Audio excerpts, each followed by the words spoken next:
KPOO San Francisco. Here's Sky with the Theskyereport, Voices of the Homeless. You're listening to Saturdays in Real Time, KPOO.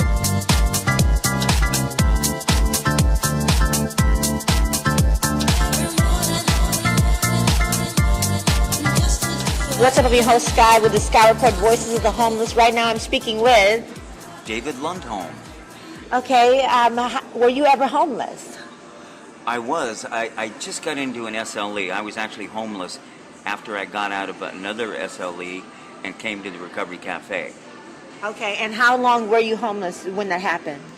I was probably homeless about 2 months.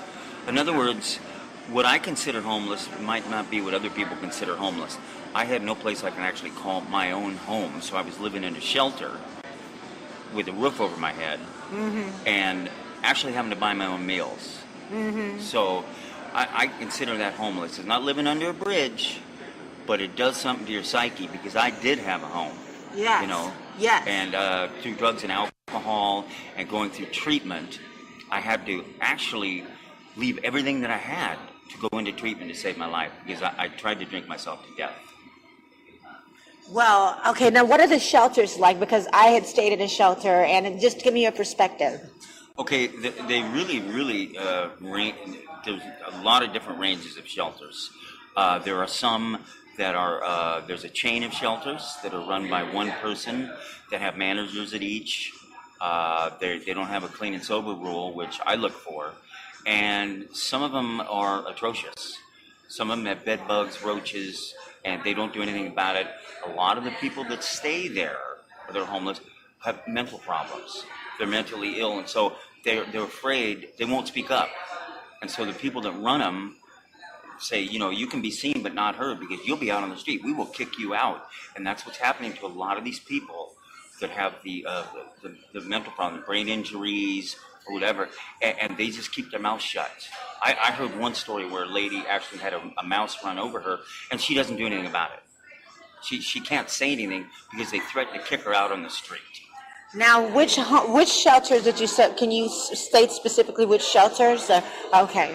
Yeah, no, I'd rather not. Okay. Unless I talk to the woman, whatever. I just kind of want to leave this. Okay, that's fine. Yeah. That's fine. Yeah. That's fine. Okay.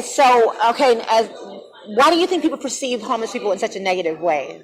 Well, because the first thing, and I have to admit that I perceive them this way too, is that the homeless, you picture somebody sleeping under a bridge or on a bus bench with a brown bag and a bottle of booze in it, with no shoes on, or even barefoot, stinking, reeking, dirty. And that's not the case. That's not the case. There are 7,600 homeless in San Jose. Did you know that? Yes, I did. Okay. So, I mean, out of that, I don't really know all the totals, but I work for Downtown Streets team, and we go down into the jungle. I interact with the homeless all the time, and I work with homeless that actually clean up the camps and then have to go back to those camps. And it's just, it's so different, the levels of homelessness. People look at me, and I've even spoke, I say, you know, I'm homeless. And they go, what? It's, you know, the perception of the homeless is just like I said. Most of them are afraid of them. They, you know, the worst thing you can do, they say, is offer money to the homeless. What you want to do is just give them a smile and say hi. These homeless people that I come across basically are very grateful for what we do. All they ask for is bags. They try to be as neat as possible. And, you know, they're doing the best they can. Right. Some of them actually want to be homeless. And there's some people that would rather do their own thing and live, you know, in a tent or whatever, and not have to answer to anyone or have to pay mortgage and stuff. So some of it's voluntary. Well, you mentioned something. You said the worst thing that you can do is offer money to the homeless. Why do you say that? Well, because, you know what? First of all, the homeless, you know, the best thing you can do is just, it's also dangerous to approach a homeless. Now, if someone's asking for money, you know, chances are it's probably going to go to something, you know, I don't really want to get into that, but this is, you really shouldn't offer money to the homeless. You shouldn't. They're you know, I'll tell you why too, because the San Jose, a lot of them don't really, there are plenty of programs in San Jose where they can go to. I don't mean to sound cold. If you want to give money to the homeless, that's fine. But a lot of these people that are out there if they have mental illness and stuff, they don't know where they're at. And there are some out there that really don't know. But the ones that do, sometimes they just don't want to get on the ball and go get what they can. San Jose is trying to do a fairly good job, but I think it's overwhelming. Now, can you say what type of services you receive? What do you think of the services that are available? Well, there's so many services. There's so many different companies, like the Streets team. They offer, you can get schooling, you can get, they look for housing for you. There's bedding, there's clothing, there's access to food. You can actually arrive in San Jose like I did with one bag.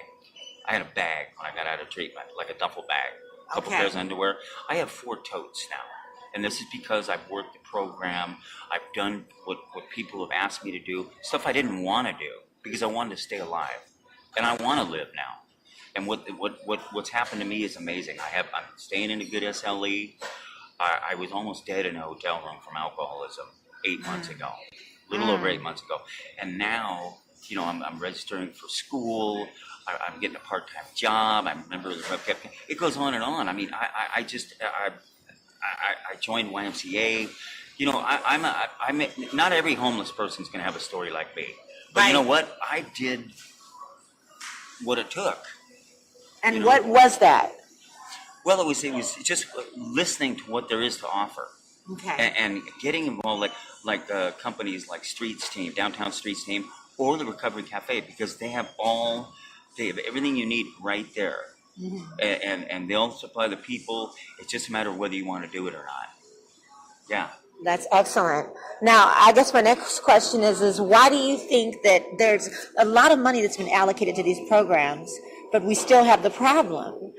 Let's imagine if you were to have $100,000, how would you spend it? If you were to try to take a dent in this program? Well, how would I spend it?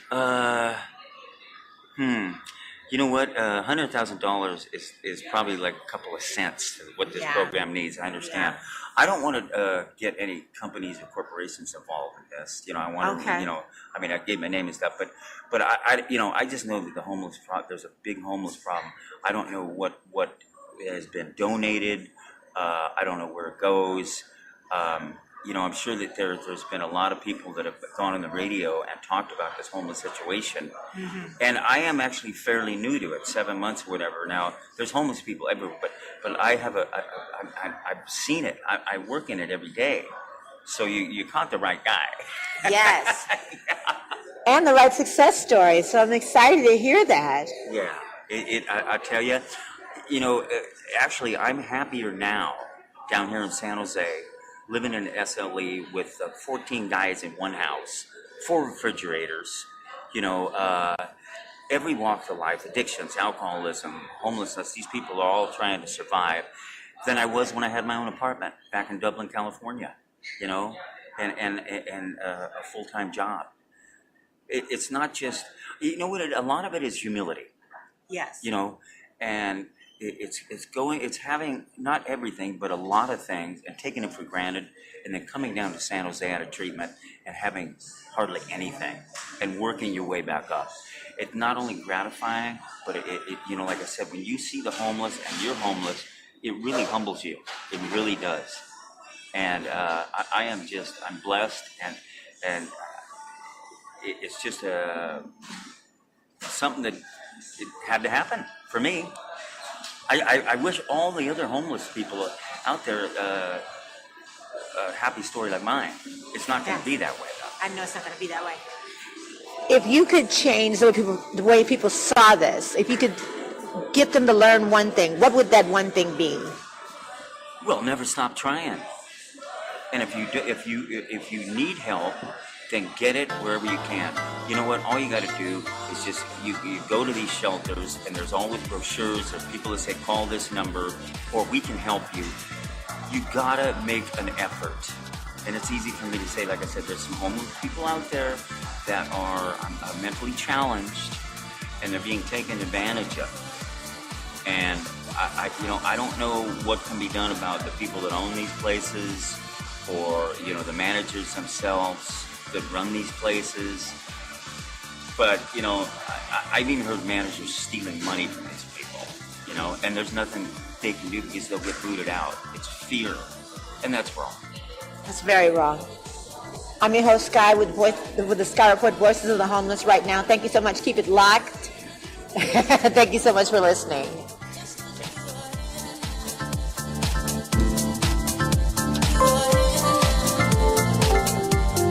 Thank you very much for that report, Sky, coming in from South Bay. That very vital information about our people who are facing challenges, and we want to continue to support that report. Thank you very much for that. KPOO San Francisco, music from Ahmad Jamal, The World is a Ghetto.